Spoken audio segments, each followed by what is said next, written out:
What happens to a country when the trucks simply stop moving? Right now, across Russia, that question is not hypothetical anymore. Nearly 150,000 trucks are sitting frozen on highways, engines off, drivers stranded, and nobody in the Kremlin has a real answer for how to get them moving again. Before we dig into this, hit that like button so this reaches more people, subscribe so you catch every part of this unfolding story, and tag someone who still thinks Russia's economy is running just fine. Picture a country so large it stretches across 11 time zones, a place where the only thing physically connecting a factory in the west to a warehouse in the far east is a highway and the trucks that never stop moving across it. Now imagine that lifeline suddenly seizing up all at once everywhere. That is exactly what is happening right now. A nationwide fuel shortage has slammed directly into Russia's trucking industry, and the result is not a minor inconvenience. It is a slow, grinding paralysis spreading across the entire country. In the Siberian city of Chita, drivers have filmed lines of trucks stretching for miles, waiting through the night just to reach a single gas station. Some drivers have waited for over 30 hours straight, sitting in their cabs, watching their fuel gauges and their patience run out at the exact same time. Videos have surfaced online showing exhausted drivers cursing at the government, furious that state television keeps showing a country that looks nothing like the one they are stuck in. And this is not an isolated problem in one remote region. It is happening everywhere at once, from the far eastern border with China all the way back toward Moscow itself. Some drivers have simply given up. Rather than wait days for fuel that may never come, they have abandoned their trucks on the shoulder of the highway, cargo and all, and walked away. Think about what that actually means.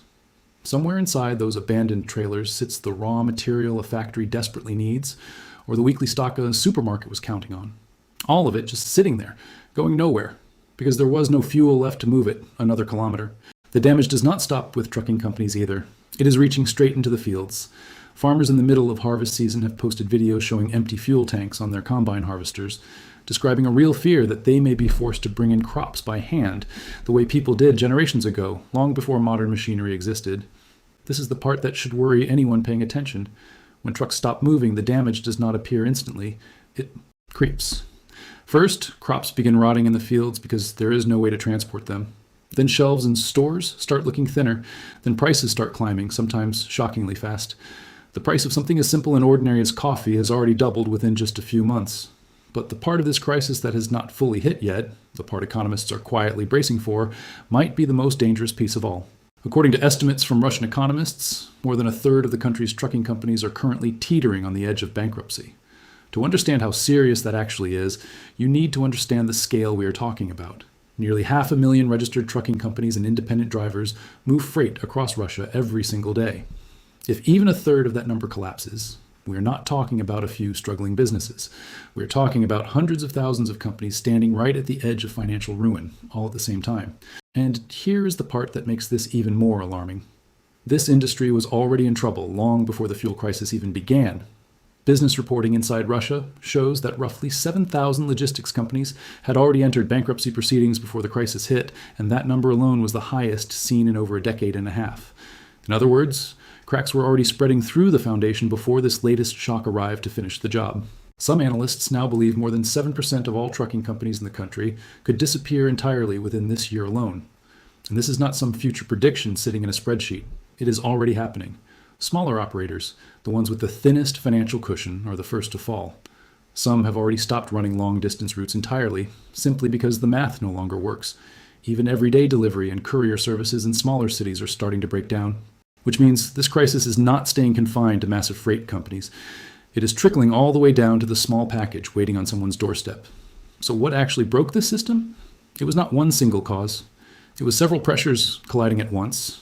For years, freight rates for truckers have been falling, while the cost of running a truck has been climbing sharply. To fight inflation caused partly by the war itself, Russia's central bank pushed interest rates up to 21%, which made borrowing money to buy or repair a truck almost impossible for smaller operators. On top of that, new government fees on heavy trucks jumped into the millions of rubles depending on the vehicle. And because Western sanctions cut off the supply of spare parts F or popular truck brands that once formed the backbone of this industry, the existing fleet has been aging fast, breaking down more often, and becoming far more expensive to keep on the road. It helps to picture what this actually looks like for one individual driver rather than as an abstract statistic. Someone who spent years saving up to buy their own truck, taking out a loan they were confident they could repay, watching interest payments balloon overnight while the price they get paid per delivery keeps shrinking. at a government fee they were not expecting, a spare part they simply cannot find anywhere at any price, and eventually the math stops making sense no matter how many hours they are willing to work. Then the fuel crisis hit an industry that was already exhausted, already in debt, and already running on fumes in every sense of the word. If you've been following along this closely, that tells us something, so do us a favor and drop a single word in the comments that describes how you'd feel sitting in a truck line for 30 hours straight, because we want to read every single reaction. To really understand how deep this goes, it helps to look at one specific place where the crisis is playing out in its rawest form, the city of Chita, sitting roughly 5,000 kilometers from Moscow along the corridor that carries goods between the east and west of the country. Here is the basic math that explains why trucks are suffering so much worse than ordinary cars. A regular passenger car can survive comfortably on around 40 or 50 liters of fuel for an entire day. A loaded semi-truck burns through hundreds of liters just covering the same distance. When fuel becomes scarce, a shortage that a car driver barely notices becomes an existential threat for anyone driving freight for a living. One woman working at a logistics company described watching several of her company's fully loaded trucks sit stranded outside the city for days because drivers simply could not find fuel anywhere. She compared it to stories she had heard about people standing endlessly in food lines decades ago, a comparison that says everything about how this crisis actually feels on the ground. Some drivers have reached a breaking point entirely. In one widely shared video, a trucker explains that his journey, carrying 50 tons of cargo, is simply over. He has no intention of sitting on the roadside for days waiting on fuel that might never arrive. So he leaves the truck exactly where it sits and walks away from it completely. This crisis is hitting hardest along the route connecting Russia to China, which has become one of the most important trade corridors the country has left. Logistics companies report that daily distances covered by trucks on this route have dropped sharply, sometimes by more than 100 kilometers a day, simply because of time lost sitting in fuel lines. A single delay at one gas station can add an entire extra day to a delivery that used to run like clockwork. The financial impact is enormous.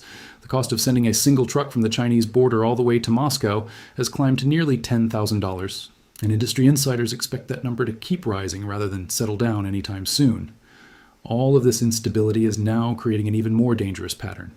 Drivers, uncertain whether they will find fuel along their route, are simply refusing to accept long-distance jobs at all. Many are only willing to take short trips close to home, and some logistics companies are turning away freight orders entirely. Here lies the real danger hiding underneath all of this. Even if the fuel situation eventually improves, there may not be enough drivers left willing to get back behind the wheel, and not enough companies left willing to accept the loads waiting to be moved. Which raises an obvious question. Why should a traffic jam in a handful of distant cities threaten an entire nation the size of a continent? The answer comes down to one simple, uncomfortable fact. Russia essentially has a single spine connecting its eastern and western halves, the vast rail and road corridor stretching across Siberia. This one route alone carries more than half of the entire country's foreign trade. There is no meaningful backup system waiting in reserve if this corridor falters. Having lost most of its Western trading partners to sanctions, Russia has leaned almost entirely on one country to keep its economy moving, China. Trade between the two nations hit a record high in recent years, and Russian leadership has publicly celebrated that number more than once. But nearly all of that trade moving over land depends on this single corridor and its overloaded border crossings. Both countries have already agreed to build additional rail capacity simply because the existing line is being pushed far beyond what it was ever designed to handle. This is exactly why a fuel shortage in one Siberian city never stays a local problem. The cargo, sitting in a stalled truck outside Chita, might be exactly what a factory assembly line or a supermarket warehouse thousands of kilometers away is waiting for, with absolutely no other way of getting there. So why can't Russia just shift everything onto trains instead of trucks? Two big problems stand directly in the way of that idea. The first is simple geography. Trains only run between major terminals. Moving goods that last stretch from a warehouse to an actual store or crops from a field to storage can only be done by a vehicle with wheels, meaning a truck. That final stretch, known in the logistics world as the last mile, depends almost entirely on trucking, no matter how good the rail network is. But the deeper problem is that Russia's rail system is struggling just as badly as its highways. The state-owned rail company, which moves the vast majority of freight inside the country, is dealing with the worst crisis in its own history. Freight volume has dropped to its lowest level in over a decade. Sanctions have crushed locomotive production, while hundreds of thousands of rail cars, close to a fifth of the entire national fleet, sit essentially frozen and unused across the network. Combine that with debt levels stretching into the trillions of rubles, and you get a system that is quietly collapsing under its own weight at the exact same moment the highways are failing too. What about flying goods around the problem instead? On paper, aircraft do not get stuck in fuel lines or gridlocked rail yards. In reality, air cargo might be the weakest link in this entire chain right now. Aviation fuel prices have spiked so sharply that deliveries to airports have dropped significantly, and some airlines have already warned publicly that flight cancellations could follow. The situation became serious enough that authorities were forced to restrict jet fuel exports, prioritizing domestic aircraft over foreign buyers. A move that says a great deal about how tight the supply has actually become. On top of the fuel problem, sanctions have cut off the supply of spare parts for foreign-built passenger jets, forcing airlines to strip parts from grounded planes just to keep a shrinking number of aircraft flying at all.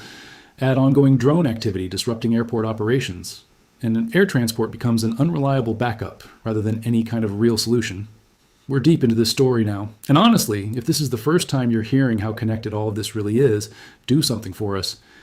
Hit subscribe right now, because we're about to look at exactly how this reaches your grocery bill, your medicine cabinet, and even the front lines of the war itself. What all of this really means is that when trucks stop moving, an entire country's supply chain starts unraveling in ways that show up first in places people never expect to look. Reports have already surfaced, showing food producers formally warning supermarket chains that deliveries could be delayed, requesting exemption from penalties tied to late shipments. This kind of shortage rarely hits shelves overnight in a dramatic way. Instead, it creeps in slowly. First, product E. Variety shrinks, especially for anything highly perishable, like fresh vegetables, milk, and eggs. Then prices start climbing item by item. Official data already shows staple foods like potatoes and onions jumping sharply in price within just a couple of months, with cabbage prices climbing nearly as fast. There is something almost quietly cruel about the order in which this crisis unfolds. It never starts with the products people notice right away. It starts with the small, boring staples. Nobody thinks twice about buying the onions, the potatoes, the cabbage sitting at the bottom of a shopping cart. By the time people actually notice prices climbing on things they buy without thinking, the underlying shortage has usually been building quietly for weeks already. This is landing directly on ordinary household budgets. Reports suggest a typical family's monthly grocery bill in Moscow has already jumped by a significant margin in a very short window of time. The pressure grew serious enough that authorities have already sent formal warnings to thousands of companies over price increases considered unjustified. According to independent surveys, rising prices, not the war itself, have become the single biggest worry for ordinary Russians today. Think about what that survey result actually tells you. This is a country that has lived through years of war coverage, sanctions, and international isolation, and yet the thing keeping people up at night right now is not any of that. It is the price of groceries. That single detail says more about the real texture of daily life inside this crisis than almost any government statistic could. But food is only part of the story. Those same stalled trucks are also carrying something far more sensitive: medicine. Russia imports nearly all of its active pharmaceutical ingredients from abroad, mainly from China and India. Even before this fuel crisis began, shortages of basic medications, including antibiotics and simple hospital supplies, had already started appearing in pharmacies and hospitals. Now imagine that fragile supply chain relying on the exact same diesel-powered trucks that are currently stranded on highways across the country. Temperature-sensitive medications, like insulin and vaccines, are especially vulnerable since the refrigerated vehicles that carry them run on the very fuel that has become so scarce. A single delayed delivery can mean an interrupted treatment for someone who genuinely cannot afford to wait. This is where the crisis stops being an abstract economic story and becomes something deeply personal for millions of families. A shortage of coffee is an inconvenience. A shortage of insulin, even for a few days, is something else entirely. Hospitals cannot simply wait out a supply chain problem the way a supermarket might wait for a new shipment of cabbage. And then there is the front line itself, where the same logistical strain becomes a matter of life and death in an entirely different way. An army depends on the exact same uninterrupted supply chain that keeps grocery stores stocked, fuel, ammunition, spare parts, and rations moving without pause. Ukrainian forces have been deliberately targeting Russian fuel and logistics vehicles, and by most accounts, destroying them faster than Russia can replace them. Combine that with sanctions choking off spare parts for military vehicles, and Russia's ability to keep its forces supplied, especially along the southern front, is being stretched thinner than it has been in years. It is worth pausing on how connected these two stories really are: the empty shelf and the stalled supply convoy. Both are symptoms of the exact same underlying weakness. A country that built its entire logistics system assuming decades of stable trade, cheap fuel, and reliable machinery, and is now discovering just how fragile that assumption really was the moment several pressures hit all at once. At the same time, a related crisis is unfolding along Russia's Black Sea coast. where renewed strikes on Ukrainian port infrastructure have driven up shipping. Insurance costs and made commercial vessels hesitant to dock at all. It creates an uncomfortable echo of the global food crisis the world saw several years ago, when blocked ports sent grain prices soaring worldwide. But there is one meaningful difference this time around. The world has already lived through that exact scenario once, and it learned from it. Alternative routes through river ports and expanding rail corridors already exist and are already functioning, tested and ready in a way they simply were not the first time this happened. Producers today are also in a stronger financial position than they were back then, better able to hold onto their harvest rather than dump it immediately at rock-bottom prices out of pure desperation. That difference alone means this moment, painful as it is, may not turn into an exact repeat of that earlier global shock. So with all of this piling up at once, an obvious question follows.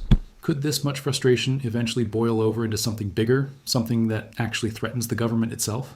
Most analysts who study Russian society closely believe the honest answer is no, at least not anytime soon.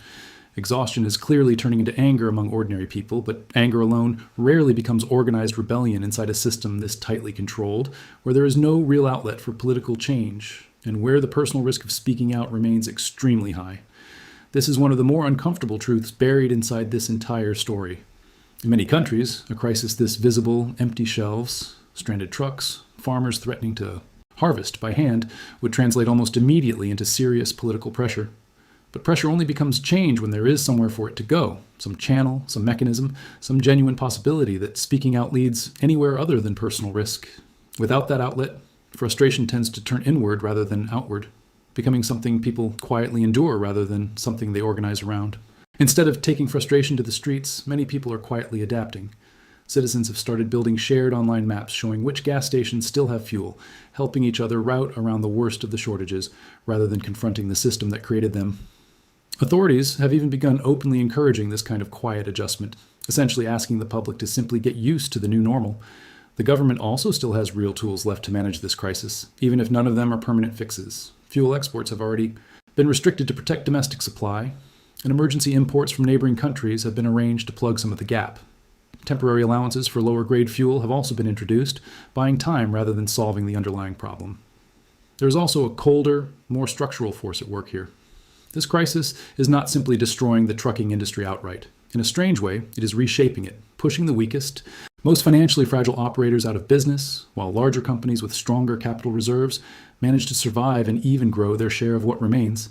It is less an extinction event and more a brutal consolidation, one that leaves fewer, larger players standing where thousands of smaller ones used to compete. The independent owner-driver, the person who once made up the backbone of this entire industry, may simply become a much rarer figure on Russian highways going forward, replaced by fleets owned by a shrinking handful of larger corporations better equipped to absorb these kinds of shocks.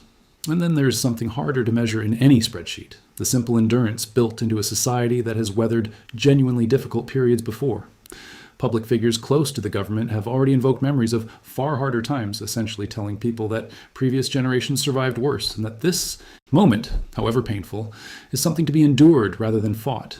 It is a message built on nostalgia for hardship itself, framing endurance as a kind of national virtue rather than a warning sign of something badly broken. History suggests that message often does resonate, at least for a while. This crisis is unlikely to topple anything at the top in the near term. There is no organized opposition ready to seize this moment, and the government still holds enough tools to manage the worst of the immediate damage. But here's the truth, sitting underneath everything we just walked through. None of this being manageable in the short term means it is actually solved. The real danger was never a sudden, dramatic collapse happening overnight. It is something slower, quieter, and in many ways far more dangerous. A long, grinding erosion that wears down an economy, one stalled truck, one bankrupt company, and one empty shelf at a time. There is a particular kind of failure that never makes for a dramatic headline, and that is exactly what makes it so dangerous. Nobody wakes up one morning to news that the country has collapsed. Instead, they wake up to slightly higher prices than yesterday, a slightly longer wait at the pharmacy, a slightly harder time finding fuel on the way to work. Repeat that pattern for months, then years, and eventually the gap between how a government describes its own country and how people actually experience their daily lives becomes too wide to paper over with reassuring statements on state television. A nation spanning 11 time zones was always going to be judged by the strength of the roads holding it together. Right now, those roads are telling a very different story than the one being broadcast on state television, and no amount of messaging can keep an economy running once the trucks themselves simply refuse to move. So here's what we want to leave you with. A country does not need a single dramatic moment to change course. Sometimes it just needs thousands of small failures happening quietly, all at once, until one day the distance between what people are told and what people are actually living through becomes impossible to ignore any longer. What do you think happens next here? Tell us in the comments whether you think this crisis quietly stabilizes or whether it keeps grinding deeper through the winter ahead. And if you want more breakdowns like this one the moment they happen, make sure you are subscribed, because stories like this rarely stay